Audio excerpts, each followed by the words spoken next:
Assalamualaikum warahmatullahi wabarakatuh.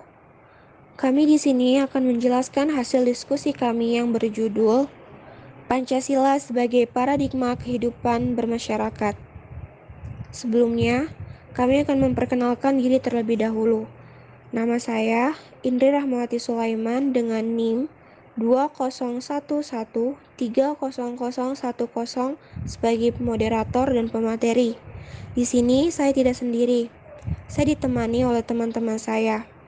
Yang pertama, ada Muhammad Arif Parean, ada Fadilah Khairunisa, ada Dea Hirianti, ada Muhammad Faqih, dan ada Jadidatul Ubdiyah. Selanjutnya akan diteruskan oleh pemateri. Perkenalkan, nama saya Jadidatul Ubdiyah dengan NIM 2011300032. Saya di sini sebagai pemateri pertama, yaitu tentang pengertian paradigma. Banyak sekali pengertian paradigma menurut para ahli. Salah satunya adalah menurut Thomas Kuhn.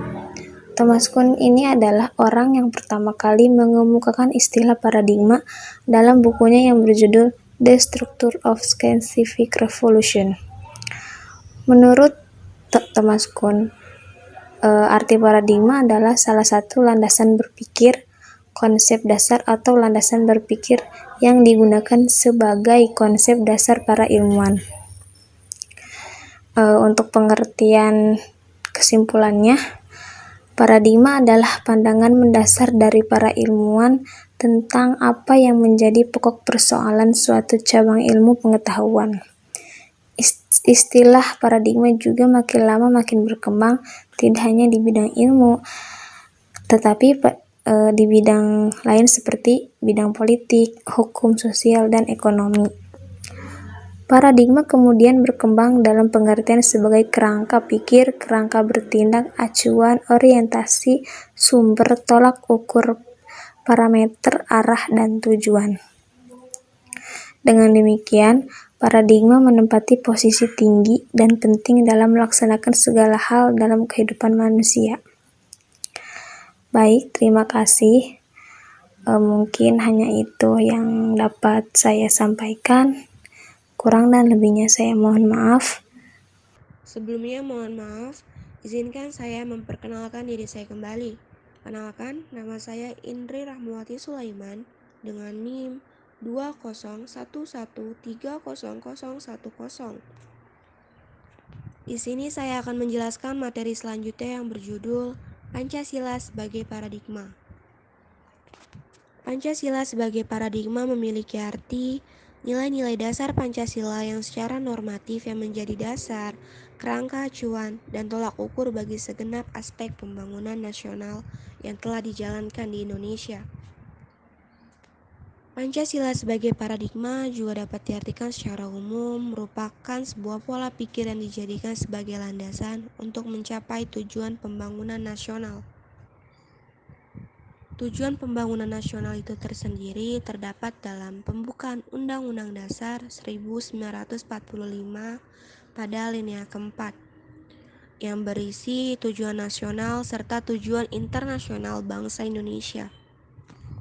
Sebelumnya, izinkan saya memperkenalkan diri. Nama saya Muhammad Arif Parean dengan NIM 20111340.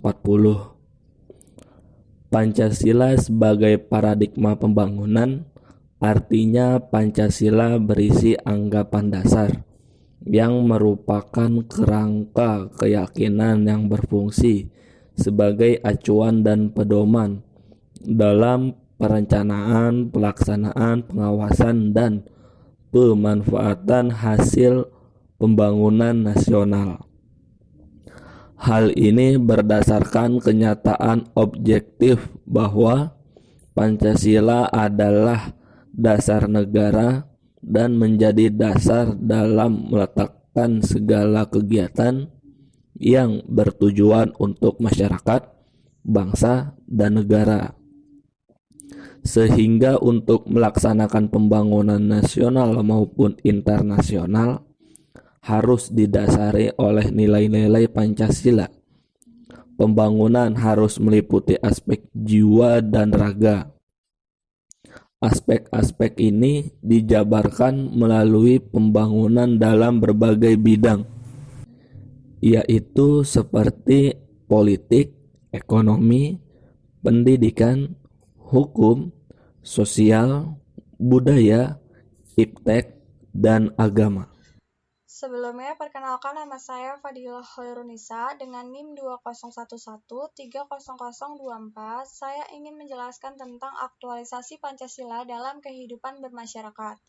Aktualisasi menurut Kamus Besar Bahasa Indonesia diambil dari kata aktual, yaitu betul-betul ada atau terlaksana. Jadi, aktualisasi Pancasila adalah mengaplikasikan atau mewujudkan nilai-nilai Pancasila dalam kehidupan berbangsa dan bernegara. Aktualisasi Pancasila dibagi menjadi dua macam, yaitu aktualisasi Pancasila objektif, aktualisasi Pancasila subjektif.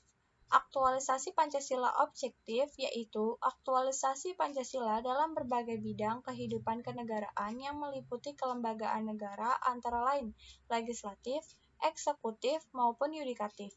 Selain itu juga meliputi bidang-bidang kenegaraan lainnya.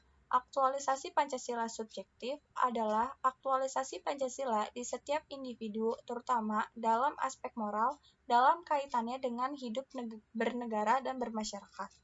Aktualisasi Pancasila subjektif lebih penting dari aktualisasi objektif, karena aktualisasi subjektif merupakan persyaratan keberhasilan aktualisasi objektif. Sebelumnya, izin memperkenalkan diri, saya Dea Hirianti dengan NIM 20113002. Di sini saya akan menjelaskan tentang Pancasila dalam masyarakat madani. Sebelum itu, kita bahas tentang pengertian dari masyarakat madani dulu. Masyarakat madani yang kita kenal dengan civil society atau dapat dengan mudah dipahami sebagai masyarakat beradab, masyarakat sipil, dan masyarakat yang tinggal di suatu kota akrab dengan masalah pluralisme. Kata madani sendiri berasal dari bahasa Arab yang artinya sivil atau civilized atau beradab. Dasar negara Pancasila tentu saja memiliki hubungan dengan masyarakat madani. Masyarakat beradab tentu memiliki moral yang baik dan lingkungan yang kondusif sangat berpengaruh dalam pembentukan moral yang baik. Jika tidak bisa melakukan antisipasi dengan membentuk moral yang baik sesuai dalam Pancasila. Nilai-nilai yang terkandung dalam sila-sila Pancasila akan mewujudkan masyarakat madani yang bermoral jika pengalamannya dimulai dari diri sendiri.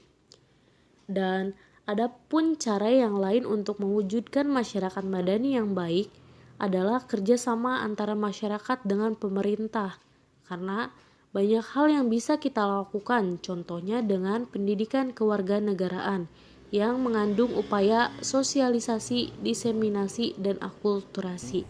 Nama saya Muhammad Fakih dengan NIM 2011300017. Di sini saya akan menyampaikan tentang materi Pancasila dalam konteks globalisasi. Sebelumnya saya akan menjelaskan apa itu globalisasi. Globalisasi merupakan suatu proses yang mencakup keseluruhan dalam berbagai bidang kehidupan sehingga tidak tampak lagi adanya batas-batas yang mengikat secara nyata sehingga sulit untuk disaring atau dikontrol. Pancasila adalah dasar negara Indonesia yang tercantum dalam Undang-Undang Dasar 1945. Pancasila memiliki makna dan arti yang penting untuk mencapai tujuan negara sebagaimana tercantum dalam UUD 1945. Di era globalisasi ini, peran Pancasila tentulah sangat penting untuk tetap menjaga eksistensi kepribadian bangsa Indonesia. Karena dengan adanya globalisasi, batasan-batasan di antara negara seakan tak terlihat, terutama dalam hal budaya lokal dan nasional maupun agama, sehingga berbagai kebudayaan asing dapat masuk dengan mudah ke masyarakat. Cukup sekian dari saya, kurang lebihnya mohon maaf. Assalamualaikum warahmatullahi wabarakatuh.